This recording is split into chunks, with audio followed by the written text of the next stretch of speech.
నమస్తే welcome to V3 news లక్ష్యం సమాజహితం నేను గణేష్ బులెటిన్ ముందుగా హెడ్లైన్స్ చూద్దాం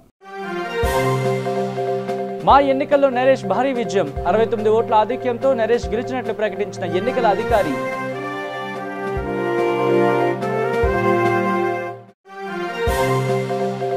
వైసీపీ తీర్థం పుచ్చుకున్న కమెడియన్ అలీ కండువా కప్పి సాదరంగా ఆహ్వానించిన వైసీపీ అధినేత జగన్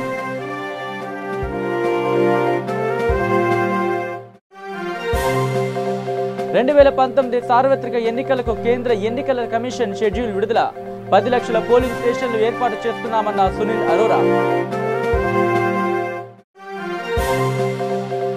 తెలంగాణలో 2 నుంచి 3 డిగ్రీలు పెరగనున్న ఉష్ణోగ్రతలు ప్రజలు జాగ్రత్తగా ఉండాలని టీఎస్ డిపిఎస్ హెచ్చరికలు ఇక డీటెయిల్స్ లోకి వస్తే టాలీవుడ్ మూవీ ఆర్టిస్ట్ అసోసియేషన్ ఎన్నికల్లో నరేష్ భారీ విజయం దక్కించుకున్నారు. ప్రత్యర్థిగా నిలిచిన శివాజీ రాజాకు 199 ఓట్లు పోలవగా నరేష్కు 268 ఓట్లు పోలయ్యాయి. ఫలితంగా 69 ఓట్ల ఆధిక్యంతో నరేష్ గెలిచినట్లు ఎన్నికల అధికారి ప్రకటించారు. మా అసోసియేషన్ ఎన్నికల ఫలితాల సందర్భంగా సీనియర్ నటుడు నరేష్ మాట్లాడుతూ పెద్దలను తల్లిదండ్రులను గౌరవించిన వాళ్ళకి తప్పకుండా విజయం సాధిస్తారని తెలిపారు.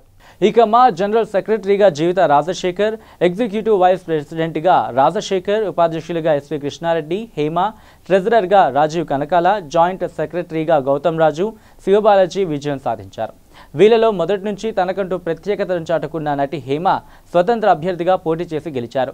ఎగ్జిక్యూటివ్ కమిటీ సభ్యులుగా అలీ, రవిప్రకాష్, తెనగెళ్ల భరణి, సాయి కుమార్, ఉత్తేజ్, పృథ్వీ, జాకీ, సురేష్ కొండేటి, అనితా చౌదరి, అశోక్ కుమార్, సమీర్, ఏడిద శ్రీరామ్, రాజా రవీంద్ర, తనీష్, జయలక్ష్మి, కరాటి కళ్యాణి, వేణుమాధవ్, పసునూరి శ్రీనివాస్ ఎన్నికయ్యారు. ఎన్నికలు ప్రశాంతంగా ముగియడంతో టాలీవుడ్ నటుల్లో సంతోషం వెల్లివిరిసింది. ఇదే ఐకమత్యంతో సమస్యని పరిష్కరించుకుంటూ ముందుకు సాగాలని అంతా కోరుకుంటున్నారు. నరేష్ గెలుస్తారని అందరూ ఊహించినా శివాజీ రాజా కూడా గట్టి పోటీయే ఇచ్చారు. ఓ దశలో పోటీ నువ్వా నేనా అన్నట్టు సాగింది.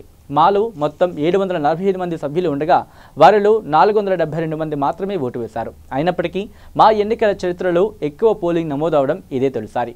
ఆదివారం ఉదయం 8 గంటలకు ప్రారంభమైన పోలింగ్లో తొలి ఓటును నటుడు నరేష్ వేయగా చివరి ఓటును కమెడియన్ రాజబాబు సోదరుడు చిట్టిబాబు వేశారు. టాలీవుడ్ ప్రముఖులంతా ఫిల్మ్ ఛాంబర్కు వచ్చి ఓట్లు వేశారు. ఇది వరకు ఈవీఎంలతో ఎన్నికలు జరపగా ఈసారి మాత్రం బ్యాలెట్ పత్రాలను వాడారు. అందువల్ల కౌంటింగ్ లేట్ అయి ఆదివారం అర్ధరాత్రి తర్వాత ఎన్నికల ఫలితాలను ప్రకటించాల్సి వచ్చింది.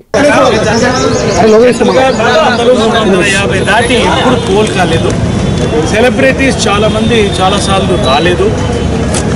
ఈసారి ఇంతవరకు హైయెస్ట్ రికార్డ్ పోలింగ్ అయింది 423 or 33. ఈసారి ఓపెనింగ్ నుంచి మహిళలు వచ్చారు. విపరీతమైనటువంటి పోలింగ్ వచ్చింది. పైన ఎలక్షన్ పీపుల్ కనుక్కుంటే 450 దాటి 500 టచ్ చేసినా ఆశ్చర్యపడద్దు అంటున్నారు. 500 దాకా పోలింగ్ అవుతుంది. This is a record polling of all time.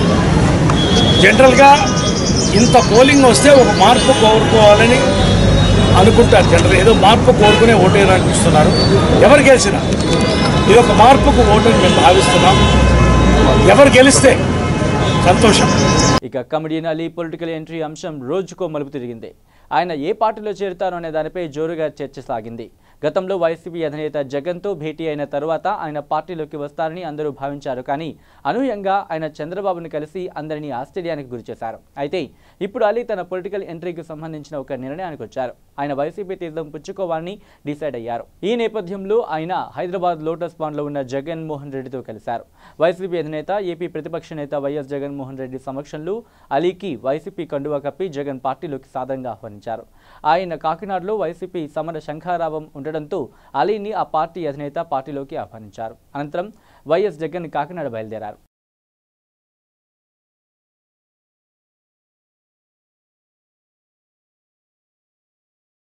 ఇక 2019 సార్వత్రిక ఎన్నికలకు కేంద్ర ఎన్నికల కమిషన్ షెడ్యూల్ విడుదల చేసింది. 16వ లోక్సభ పదవీ కాలం జూన్ 3తో ముగియనుంది. దీంతో ఆలోపు ఎన్నికలు నిర్వహించేందుకు కేంద్ర ఎన్నికల కమిషన్ షెడ్యూల్ను విడుదల చేసింది. సిఈసి సునీల్ అరోరా షెడ్యూల్ను ప్రకటించారు. మొత్తం 7 దశల్లో ఎన్నికలు జరగనున్నాయి. లోక్సభ ఎన్నికలతో పాటే ఏపీ అసెంబ్లీకి కూడా ఒకేసారి ఎన్నికలు జరగనున్నాయి. ఆంధ్రప్రదేశ్, అరుణాచల్ ప్రదేశ్, ఒడిశా, సిక్కిం రాష్ట్రాల అసెంబ్లీలకు కూడా ఎన్నికలు జరగనున్నాయి. దేశంలో 90 కోట్ల మంది ఓటర్లు ఉన్నారని సునీల్ అరోరా తెలిపారు.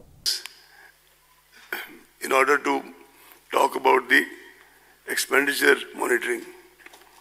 Then there is a meeting with the Chief Secretary, Home Secretary, and their colleagues, DGP and their colleagues. After doing all this, we report back to the media in a press conference in the state. And same process was followed this time also. While finalizing poll dates, examination schedules of various state boards, CBSE, other relevant factors like various festivals, including festivals which have religious kind of bindings, for example, when people are fasting, etc. Harvest season in certain parts of the country, as well as the inputs obtained from the weather department, are also adequately factored in. In fact, behind the scenes, I would like to tell you that our colleagues, the senior deputy commissioner and all his colleagues, they have been slogging for maybe months together to work out all these things. They do every time, they have done this time also. The Commission firmly believes that the purity of electoral roll is the foundation of credible elections.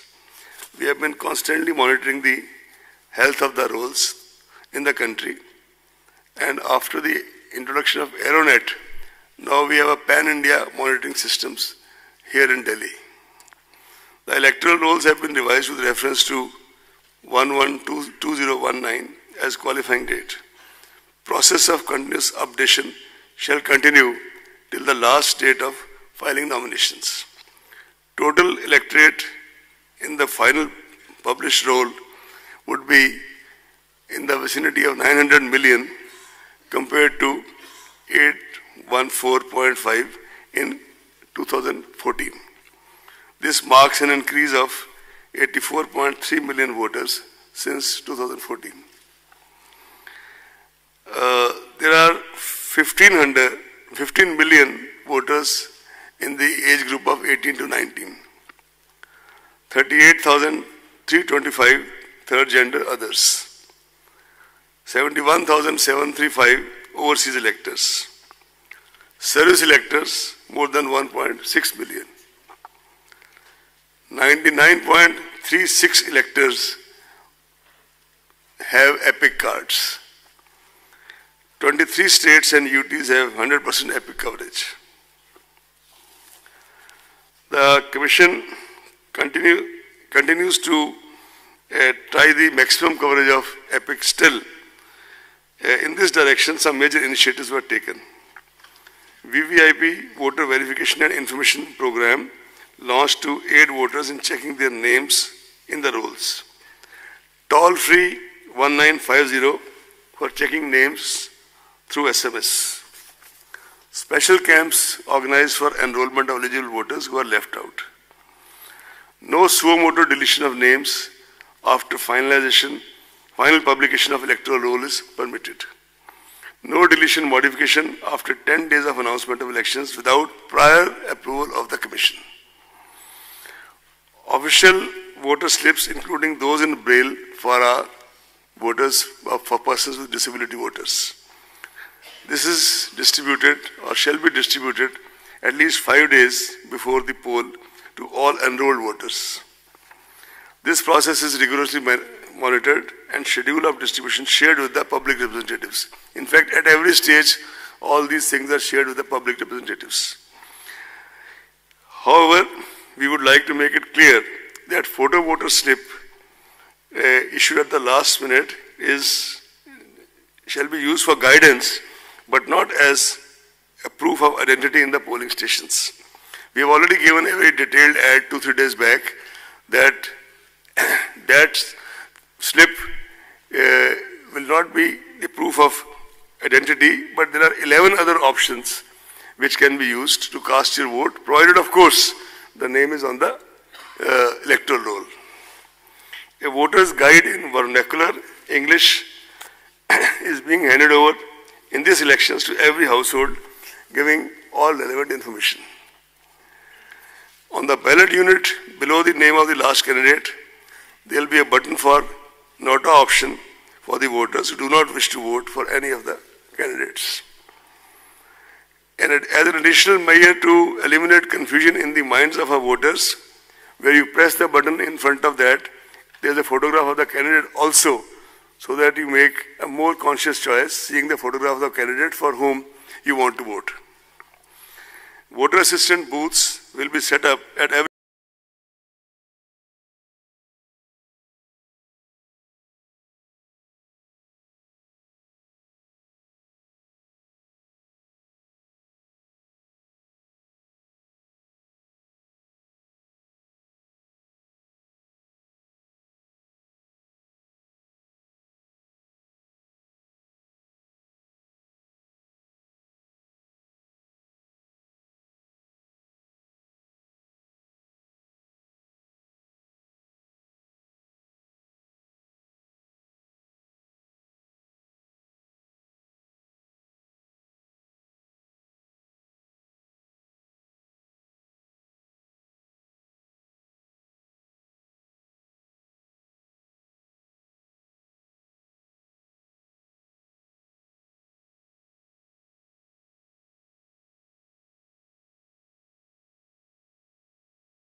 both have been made available for smooth conduct of elections. The ballot units already reached the destination as per requirement, 23.3 lakhs. The control unit, 16.35 lakhs, and VVPATs, 17.4 lakhs. This also includes, by the way, reserve units, because as per the SOP, for example, if the control unit starts malfunctioning, then entire thing is changed. But if the VVPAT stops malfunctions, VVPAT is changed, something like that. And these are details. So accordingly, the requirement as well as the reserves have been worked out. The Commission has specified elaborate standard operating procedures for EVMs and VVPATs, including FLC, mock poll, two-stage randomization, mandatory VVPAT slip count in one randomly selected polling station per assembly segment. బులెటిన్లో short break తీసుకుందాం. శ్రీ గాయత్రీదేవి జ్యోతిషాలయం దిల్సుఖ్ నగర్. శ్రీ పండిట్ సాయిరాం శాస్త్రి గారు గత 30 సంవత్సరాలుగా దిల్సుఖ్ నగర్లో స్థిరంగా ఉంటున్నారు. మీరు చేస్తున్న ప్రయత్నాలు విఫలమగుట, కార్యక్రమాలయందు ఆలస్యం, అనుకోని చిక్కులు, వివాహ ప్రయత్నం ముందుకు సాగక వివాహ ఆలస్యం, ఉద్యోగం, ఆరోగ్యం, దాంపత్యం, సంతానయోగం, విదేశీయానం, భూ వివాదములు మరియు వ్యాపారాదులలో సమస్యలకు జ్యోతిష్యపరమైన పరిష్కారమునకై పుట్టిన తేదీ, బొటనవేలి ముద్ర, హస్తరేఖలు, జాతకం చూసి వివరముగా జ్యోతిష్యం చెప్పగలరు. మీరెక్కడెక్కడో జ్యోతిష్యమడిగి నిరాశ చెంది ఉండవచ్చు. ఒక్కసారి శ్రీ సాయిరాం శాస్త్రి గారిని సంప్రదించండి. గమనిక: స్త్రీ పురుషుల ఎటువంటి జీవిత సమస్యలకైనా పూజ, హోమం, అంజనం, యంత్రం, మంత్రం ద్వారా 9 రోజుల్లో గాయత్రీదేవి సాయిబాబా పూజ చేసి శాస్త్రోక్తంగా పరిష్కారం చూపగలరు. గాయత్రీదేవి జ్యోతిష్యాలయం, flat number 101, first floor, Shilpi apartments, A block, near Konark theatre, Dilsukh Nagar, Hyderabad. Cell 9949373448 94405370444.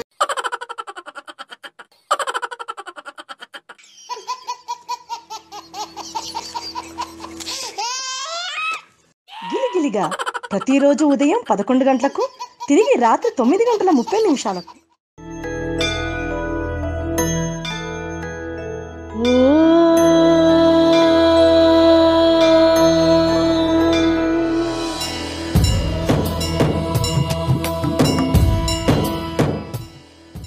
గుడి గంటలు ప్రతిరోజు ఉదయం 6 గంటలకు. Welcome back to V3 news. ఇక వచ్చే 3 రోజుల్లో తెలంగాణలో ఎండలు మరింత ముదరనున్నాయి. ఉష్ణోగ్రతలు 2 నుంచి 3 డిగ్రీల వరకు పెరిగే అవకాశం ఉందని ప్రజలు జాగ్రత్తగా ఉండాలని రాష్ట్ర అభివృద్ధి ప్రణాళిక సొసైటీ హెచ్చరికలు జారీ చేసింది. బయటకు వెళ్లేటప్పుడు తగిన జాగ్రత్తలు తీసుకోవాలని పేర్కొంది. రాష్ట్రంలో ఉష్ణోగ్రతలు క్రమంగా పెరిగే అవకాశం ఉందని హైదరాబాద్ వాతావరణ శాఖ కూడా తెలిపింది.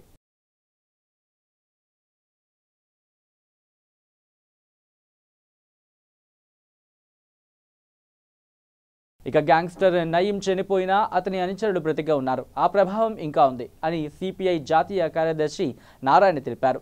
నయీంకు సహకరించినందుకు చిన్న అధికారులను సస్పెండ్ చేయడమే కాదు, నయీంకు గతంలో సహకరించి వేల కోట్ల రూపాయలు అక్రమ సంపాదించిన వారిపైన చర్యలు తీసుకోవాలని ఆయన డిమాండ్ చేశారు. వీరిలో రాజకీయ నాయకులు, పోలీసు ఉన్నతాధికారులు ఉన్నారని ఆయన ప్రస్తావించారు. వారిపై చర్యలు తీసుకోవాలని సిపిఐ నారాయణ డిమాండ్ చేశారు. ఈ విషయంపై కోర్టు ఆయన తెలిపారు. గ్యాంగ్స్టర్ నయీం అతను చనిపోయినా సరే, హత్య చేయబడినా సరే, అతని అలవాట్లు, అతని ప్రభావం, అతని ప్రక్రియ కొనసాగుతూ ఉందని అర్థమవుతా ఉంది. అందుకే నయీంని హత్య చేసిన వెంటనే మేము డిమాండ్ చేశాం, ఇది జ్యుడిషియల్ ప్రోబ్ చేయాలి. అనేక గవర్నమెంట్ వచ్చినాయి పోయినాయి, కానీ నయీం అనే దందా కొనసాగుతూనే ఉంది. అది ఒక విధంగా ప్యారలల్ ప్రభుత్వాన్ని నడిపించేటువంటి ఘనత దక్కింది. ఆయన గవర్నమెంట్ ఉపయోగించుకొని, పోలీసులు ఉపయోగించుకొని ఆయన గవర్నమెంట్ అధికారులకు ఉపయోగపడ్డాడు. అదేవిధంగా ఆయన దాదాపుగా వేల కోట్ల రూపాయలు, వేల ఎకరాల భూముల్ని ఆక్రమించడానికి కారణమవుతయ్యాడు.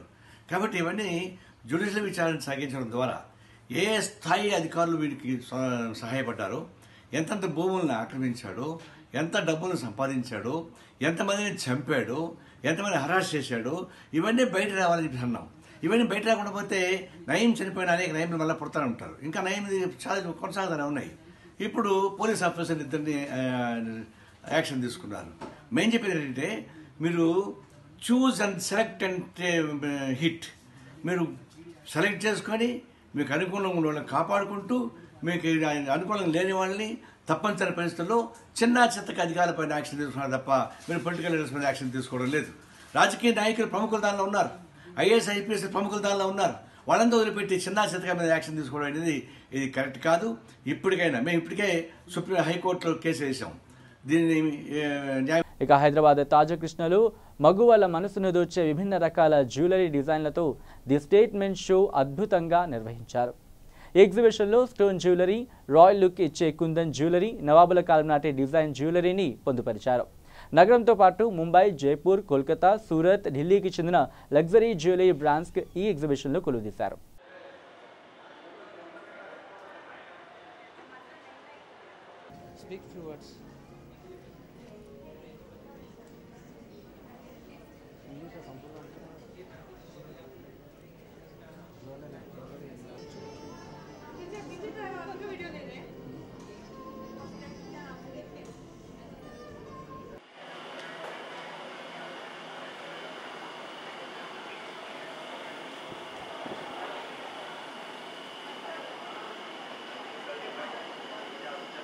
ఇక హైదరాబాద్ జూబ్లీ హిల్స్లోని రోడ్ నెంబర్ 45లో సిద్ధేశ్వరి డిజైన్ స్టూడియో ప్రారంభించారు.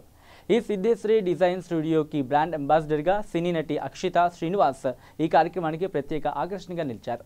ఈ కార్యక్రమానికి హాజరైన ఉమా మహంతి అలనాటి మహారాజుల నిర్మాణాత్మక డిజైన్తో మహిళలకు అవసరమైన అన్ని రకాల ఫ్యాషన్లను అందిస్తున్నామని తెలిపారు. ఈ కార్యక్రమంలో నిర్వహించిన ఫ్యాషన్ షో వీక్షకులను ఆకట్టుకుంది.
ఇక హైదరాబాద్ లైకాన్ కల్చరల్ సెంటర్ 9వ వార్షికోత్సవం సందర్భంగా ఏర్పాటు చేసిన కోయి గ్యారంటీ నెహీ అనే పేరుతో కామెడీ టాకింగ్ షో ఏర్పాటు చేశారు.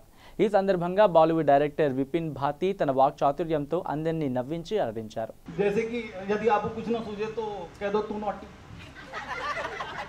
या मारूंगा तुझे।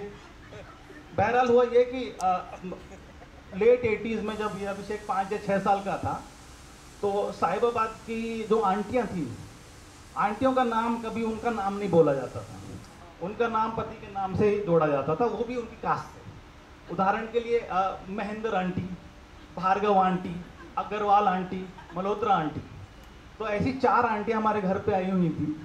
उनमें गजेंद्र आंटी भी थी जिसके साथ अभिषेक भी आया हुआ था। उस दिन संयोग से मैं स्कूल नहीं गया था क्योंकि मैं बीमार था। खैर, हमारे पास एक पोमरेनियन कुत्ता हुआ करता था उन दिनों, रूबी नाम का, वो भी आसपास घूम रहा था और अभिषेक उस किटी पार्टी में साइड में बैठा हुआ था। लेकिन जैसा मैंने आपको बताया था कि उसके मन में हमेशा से सटायर था,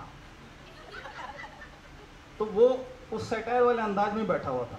और बीच में उन दिनों कोकोनट बिस्किट का चलन चला था कि ये कोकोनट बिस्किट अच्छे होते हैं, ये 5 रुपए के आते हैं, दूसरे वाले 4 के आते हैं। तो जो लोग कोकोनट बिस्किट पेश करते थे उन्हें संभ्रांति लीड समझा जाता था, उन्हीं के द्वारा, कोई और नहीं समझता था। और साथ में एक मूंग दाल भी होती थी, तो वो दोनों रखे हुए थे। और ये जाहिर था कि 2 बच्चे थे वहाँ पर, 5 आंटियाँ थी कि ये बच्चे इस चीज़ को खाएंगे या एटलीस्ट इसको खाने की इच्छा तो रखेंगे। ఇక Hyderabad Jubilee hills road number 45 వద్ద weekend mid night drunk and drive నిర్వహించారు పోలీసులు. మద్యం సేవించి వాహనాలు నడిపే వాహన చోదకులను పోలీసులు పట్టుకున్నారు.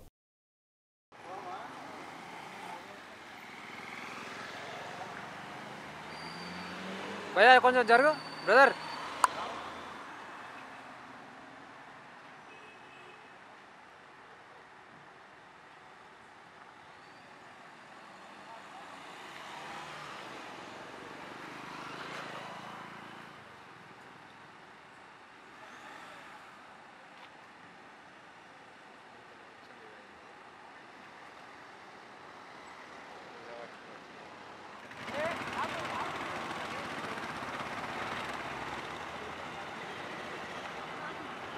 क्या कर रहे हैं?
ఇక బులెటిన్ ముగించే ముందు హెడ్లైన్స్ మరోసారి చూద్దాం.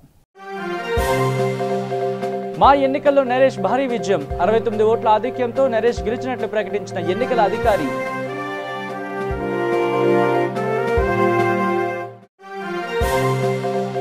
వైసీపీ తీర్థం పుచ్చుకున్న కమెడియన్ అలీ, కండువా కప్పి సాదరంగా ఆహ్వానించిన వైసీపీ అధినేత జగన్.